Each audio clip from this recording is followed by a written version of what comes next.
My name's Jimmy. What's up, you guys? Jimmy here, back at you with another review for Heroes Reborn.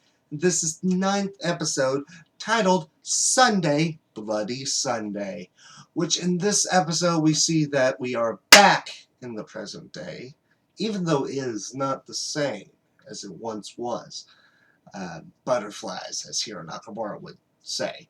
But for the most part, this episode was Noah trying to follow through on their plan on June that they made back on June 13th, which he went and found Nathan, told him who he is, completely who he is, about his abilities and his destiny.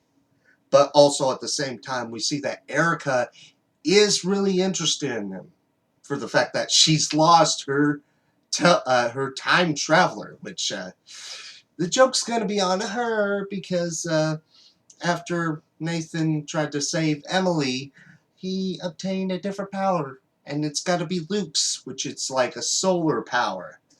So, well, the joke's going to be on her in the next episode. Let's just say that.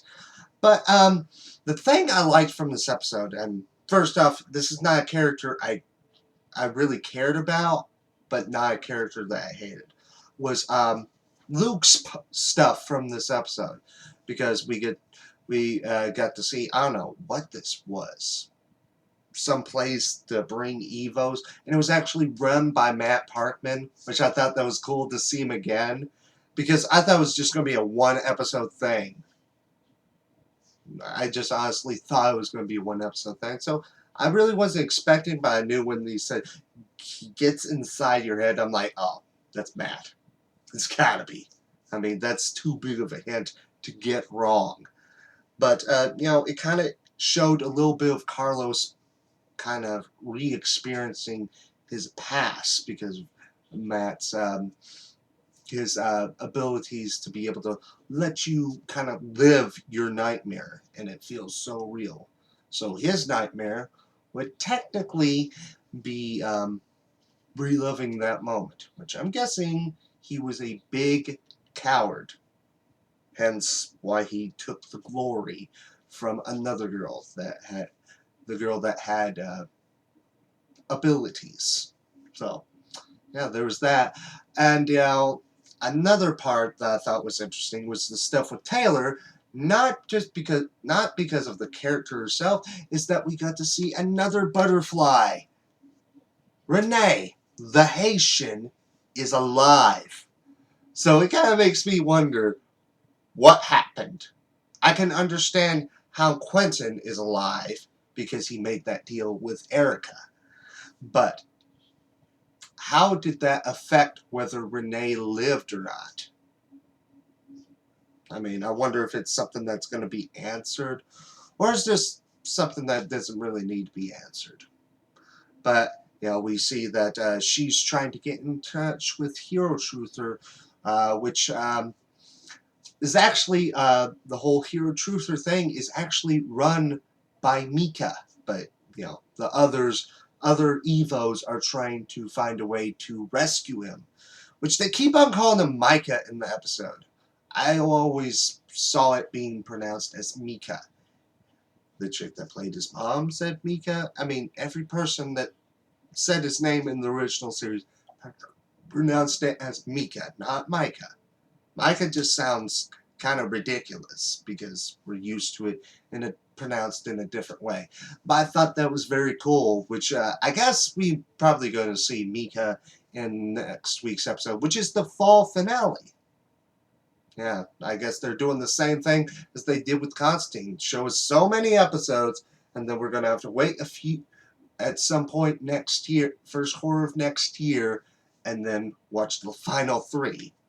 Because there'll be next week's going to be the 10th, and then 3 more, and that's it. And, it kind of makes me wonder, is Heroes Reborn meant as just a one-shot thing?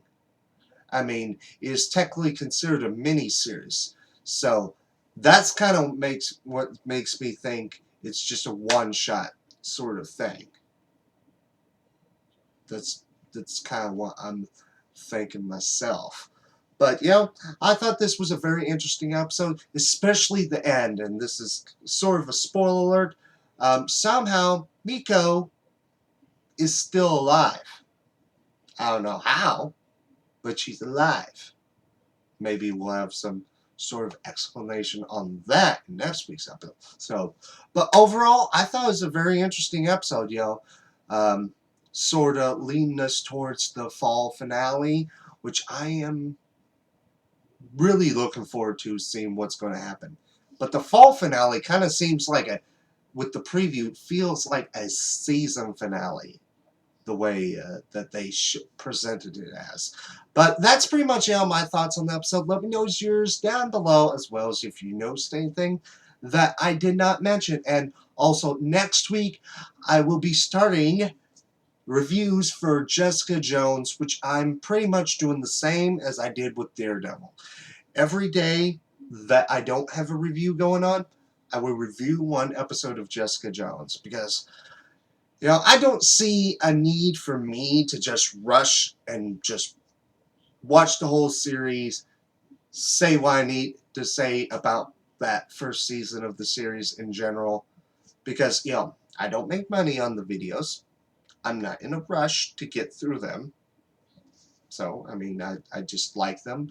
You know, and plus with my thoughts on Daredevil, I am definitely interested in Jessica Jones. And plus David Tennant, my favorite Doctor Who, is going to be the Purple Man. I mean, come on. Wibbly wobbly, timey-wimey stuff. But we won't see it in that show. But you can check out my other reviews. You can even check out Daredevil, all episodes. Past episodes of Heroes Reborn, Agents Shield, Arrow, The Flash, Gotham, all that great stuff and more. And as always, my name is Jimmy, and until next time, bye.